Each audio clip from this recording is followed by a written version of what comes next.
Þau sem búa í Breiðholtinu eiga ekki að þurfa að sækja grunnþjónustuna út fyrir hverfið. Þetta er fjölmennasta úthverfi Reykjavíkur, stórglæsilegur staður þar sem fjölskyldur og fólk með fjölbreyttan bakgrunn búa.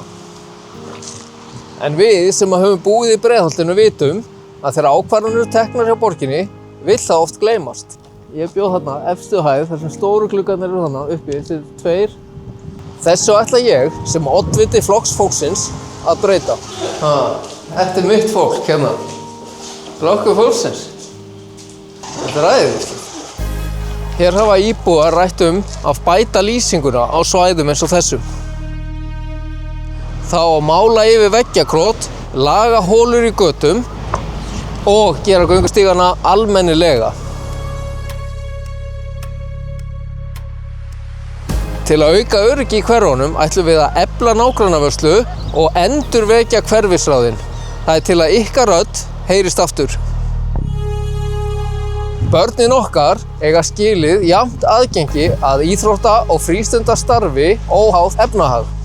Við lengjum tímabilið fyrir frístundastyrk og byggjum fjölnota íþróttahús í Efra Breiðholti þar sem til dæmis Keilan getur fengið sína eigin íþróttaaðstöðu.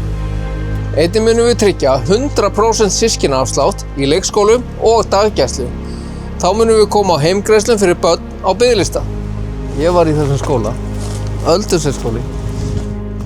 Við ætlum að efla skólaþjónustuna svo aðstoðin berist strax. Þar sem verða settar upp móttökudeildir fyrir börn með annað tungumál þannig að þau nái tökum á íslenskunni áður en þau halda áfram í almenna bekki. Fyrir eldri krakkana þá ætlum við að skapa fleiri jákvæð rými, byggja ungmennahús og lengja opnunartíma félagsmiðstöða. Og við gleymum heldur ekki eldri kynslóðunum.